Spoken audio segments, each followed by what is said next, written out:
Hello everyone, welcome back to Ranker J. कैसे हैं सभी लोग। फाइनली आपका एग्जाम का डेट आपको पता चल चुका है भैया कि 4, 5, 6, 8 और 9 मतलब कि टोटल 10 शिफ्ट में जैसा पहले अटेम्प्ट में हुआ था बिल्कुल उसी तरीके से आपका एग्जाम होने वाला है।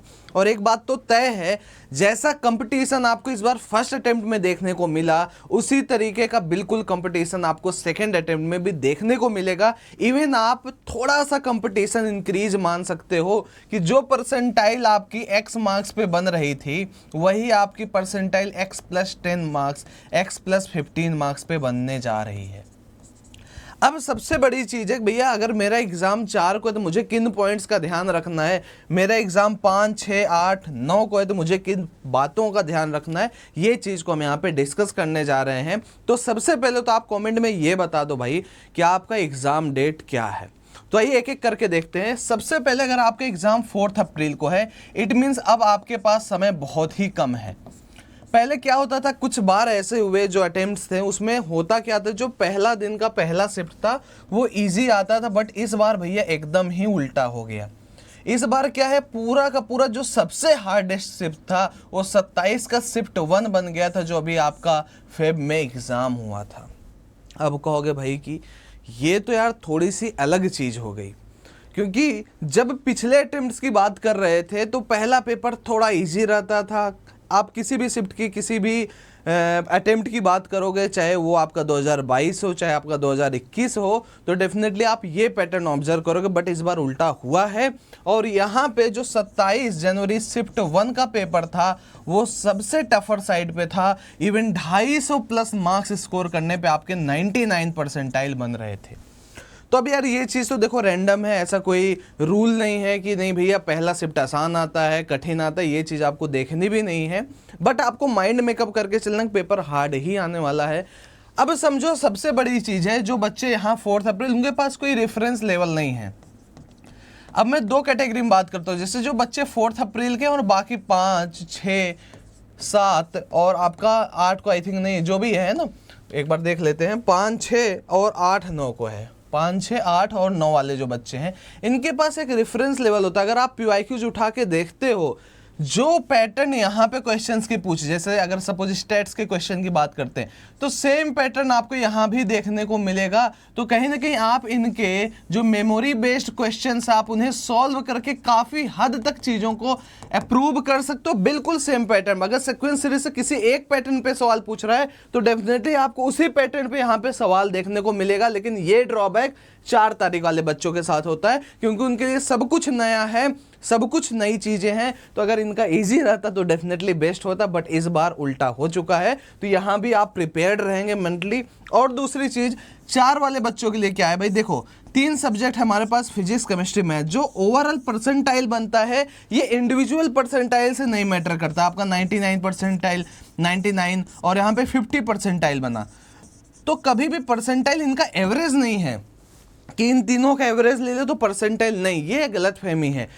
परसेंटाइल कैसे बनेगा, इसमें आपके कितने मार्क्स है भैया, मान लिया 70 नंबर है, इसमें 80 नंबर है, इसमें आपके 30 नंबर हैं सपोज। तो भाई आप जब इनका टोटल करोगे 8, 7, 15, 3, 18, 180 मार्क्स की अगर हम बात कर रहे हैं, अब 180 मार्क्स से आगे कितने बच्चे हैं आपसे, ये डिपेंड करता है आपके परसेंटाइल पे।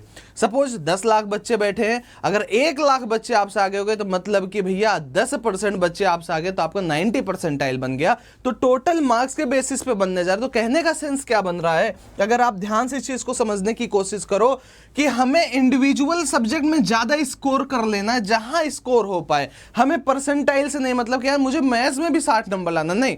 आपका फिजिक्स और केमिस्ट्री एक ऐसा सब्जेक्ट है जो आपकी जान बचा सकता है। आपको कोशिश करना है इसमें 80+ आ जाए, इसमें 80+ आ जाए, और इसमें 20+ भी अगर आपका आ गया तो डेफिनेटली आपका काम हो जाएगा। जो इस बार के शिफ्ट थे यार, जनवरी वाले अटेम्प्ट की बात करें, जैन और फेब अटेम्प्ट की, तो उसमें कुछ ऐसा पैटर्न 262 पे भी 99 था, कहीं 170 नंबर पे भी, तो कहीं 165 नंबर पे भी 99 परसेंटाइल बनता हुआ दिख रहा था। तो अब ये टोटल आपकी किस्मत पे होता है, कहीं ना कहीं ये पेपर के हार्डनेस पे भी डिपेंड करता है। और कहीं ना कहीं आपके शिफ्ट में, जैसे अगर मान लो 10 शिफ्ट हुआ, सब कुछ कंप्यूटराइज है, ऐसे नॉर्मल करके पिक करके 10 बच्चों में सिंपल स्पेस से उठा के 10 शिफ्ट में ऐसे ऐसे बच्चों को डाल दिया जाता है। बट ओवरऑल यार किस्मत की बात है, हो सकता है मान लो भाई किसी शिफ्ट में 40-50 बच्चे बहुत तेज आ गए तो वो 100% 99.99 परसेंटाइल वाली सीट को भर ले जाते, तो वहीं से चीज़ें गड़बड़ होने लगती हैं। तो अब थोड़ा थोड़ा लक भी यहाँ पे मैटर करता है, भाई आपका शिफ्ट कैसा है। तो लक के भरोसे तो नहीं रहना है, हमें काम करना है अपने इन 2 सब्जेक्ट्स पे कि कैसे मैं अपने स्कोर को मैक्सिमाइज करूं। तो मैक्सिमाइज करने का तरीका यही है कि फिजिक्स केमिस्ट्री में कोई भी टॉपिक मत छोड़ो। कोई टॉपिक छोड़ दिए तो उसके इजी प्रॉब्लम जो 4 नंबर 8 नंबर मिलने हैं वो भी आपको नहीं मिलेंगे। तो पहला फोकस करो कि फिजिक्स केमिस्ट्री पूरा कंप्लीट कर जाओ। मैथ्स में जितना पढ़ा है अब बस जितना पढ़ा है उतना ही करो। इसके पहले कुछ वीडियोज में मैंने आपको मैथ्स के 10 ऐसे चैप्टर्स बताए हैं जहां से बहुत कम मेहनत करने पे आपको डेफिनेटली एक अच्छा स्कोर देखने को मिल सकता है। आप उन चैप्टर्स को कर डालो।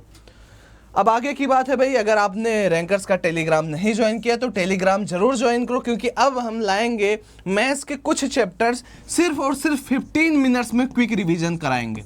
कि भाई क्वाड्रेटिक इक्वेशन है तो उसका 15 मिनट में क्विक रिवीजन रिकॉर्डिंग दे दिया कि भाई एग्जाम के पहले बच्चा देख लिया कि क्या क्या इंपॉर्टेंट पॉइंट्स है। सीक्वेंस सीरीज का है ये दे दिया। ये सिर्फ अभी हम मैथ्स के लिए कर रहे हैं। तो डेफिनेटली अगर आप मैथ्स में इंटरेस्टेड हो कि कुछ चैप्टर्स मेरे अच्छे हो जाएं, कंप्लीट रिवीजन और कंप्लीट फार्मूला, कैसे पैटर्न के सवाल पूछे जा रहे हैं, कैसे करना, बहुत ही कम टाइम 15 मिनट में, तो ये वीडियो आपको कल शाम से देखने को मिलेंगी। उसके लिए आप इस टेलीग्राम पे ज्वाइन हो जाओ। अगर चैनल पे नए तो सब्सक्राइब कर दो। फटाफट अपने डेट ऑफ एग्जाम भी बता दो। Thank you very much.